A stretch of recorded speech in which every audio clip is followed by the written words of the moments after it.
Hey everyone, welcome to B2B Freelance Writer. If you're new to this channel, hit subscribe. We teach you how to become a highly paid freelance writer in the B2B industry. This is the most AI proof one as of 2026 and it pays really well. In this video, we'll look at 6 mistakes that if you're making just one of them, these are keeping you from landing your freelance writing clients. Fix those and you'll be on your way to earning from your laptop as soon as possible. Let's get right into it. The first mistake is that you are in a rush. This comes from not understanding how business works. I understand that you want to get a client as soon as possible. I am like that too. However, understand that there is such a thing as business cycles. You've got to understand the nature of these cycles. A business has different phases where it's hiring or firing or testing out a new product, a new offer. And depending on which point they are at when you hit them up, it might not be the right time. And that affects the probability when you reach out to prospects. That's okay. It's just the way it is. You've got to reach out at least throughout a full business cycle, which is not a fixed amount of time as it depends per prospect. This is why you reach out to a list of prospects as opposed to just one prospect, because all of these prospects will have different business cycles and they'll be at a different point within those business cycles. All of these variables will come into play, affecting the probability, and at some point you'll get lucky, as in the variables will align with you, but sometimes they might not. You just got to keep going and let the compound effect take place. What is the compound effect? It's basically all of these improvements that you bring to your outreach by learning from your mistakes, by improving your portfolio, by improving your online presence. All of these add up. And every time you reach out to a new client, you reach out with all of these improvements added to you, even if it's just 1% or 0.5% improvement every single day, that compounds, making you a much more compelling freelancer than when you started out. All of these raise the probability that you can land a client, but you need time to let that play out. So you can't be in a rush, although I understand if you are. Number two is you cannot handle a small dose of boredom. Now, boredom is the price to pay if you want to get freelance writing clients. The startup cost of freelance writing is very low. You might have to pay for LinkedIn Premium or a professional email or perhaps a landing page or website, but that's it. Once you've handled that, it's boredom. You've got to pay with denying your mind stimulating things. And the truth is that most people can't sit with themselves for more than 5 minutes, sometimes less. I'm like that too. I've got to take out my phone when I'm on the metro because my mind just gets bored. You've got to understand that's how your mind will behave when you'll sit in front of your laptop and try to work.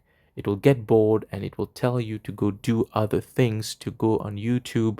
Well, if you're watching this video on YouTube, then it's good, but do not use it as a way to procrastinate, or rather, do not let your mind convince you that it's a productive thing, when in fact, it just wants to escape boredom. Understand that your mind will try to trick you, and you've got to be aware enough not to let it take over. And that's a skill you train. And as you get used to denying your mind those stimulating things long enough to get the work done, it becomes easier and easier, but it might be challenging at start. So learn to sit with that small dose of boredom. Number three is that your outreach sucks. You're using generic cold email templates. You're sounding salesy. If there is even 1% sales tone in your outreach, it won't be good. It should not come across as salesy. It should come across as value giving. So you shouldn't be taking value. You shouldn't be asking something from them. Remember, you've got to make a targeted offer and propose them something as a peer, as a business partner, not trying to take value from them and not trying to force them or trick them into a sales. Check out the cold email template I've shared and just overall just get a feeling if you're sounding salesy or you're coming across as not giving value. That's a big problem for your outreach. Number 4 is you don't follow up. Remember, the money is in the follow-ups. I made a video about that. You can check it out. But basically, you've got to follow up.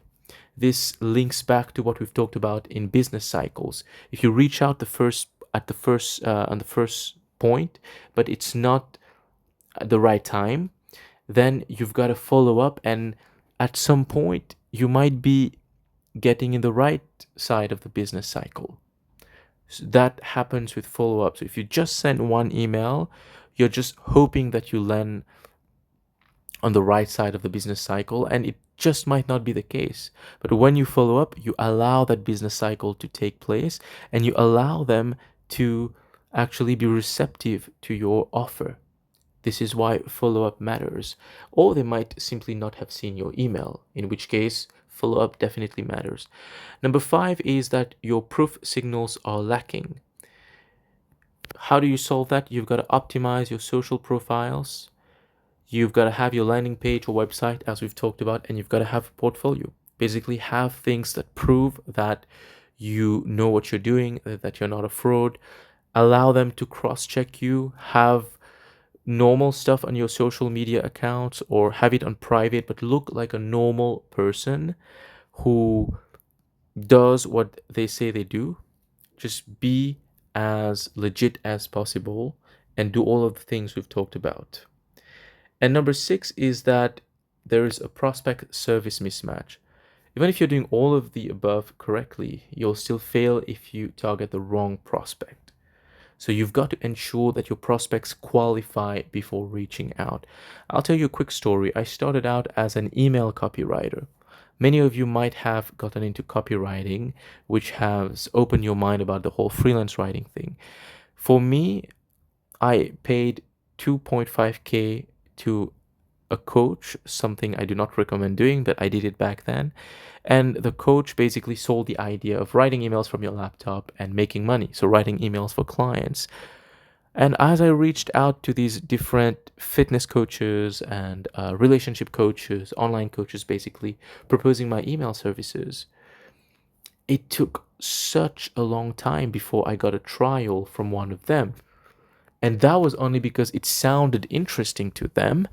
They didn't even have an email list. Then I realized, okay, I'm going to reach out to prospects who have an email list.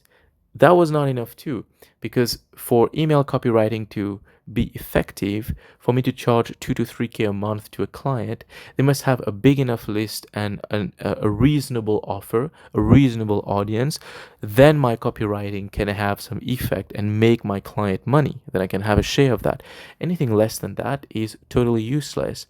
Of course, the online guru that I paid for didn't say that, because I guess that person was not a good copywriter themselves. It was just selling a dream. But anyway, by trial and error, and I say that, I mean that sincerely, I reached out to thousands of people on Instagram. That guru was teaching Instagram outreach back then.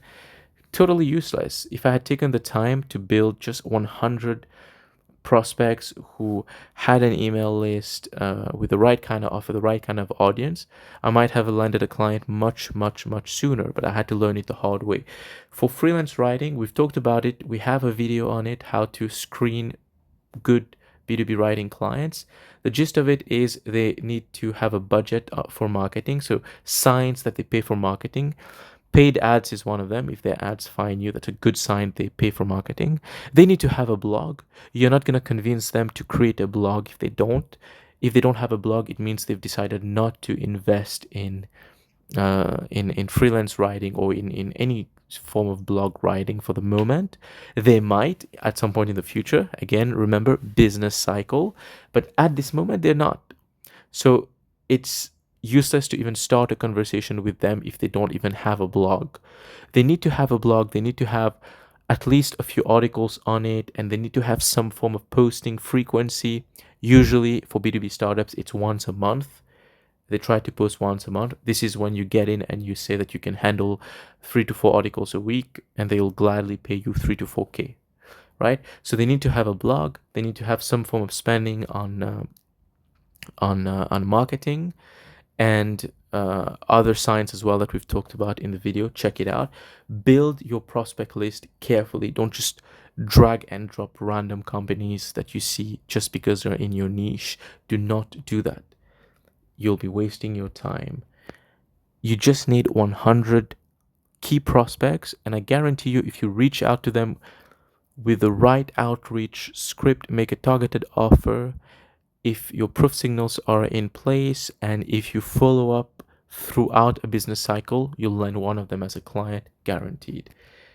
That's it for this video. Thank you so much. Hit subscribe for the next one. We try to pump out content at least every single day, and I'll see you in the next one. Cheers.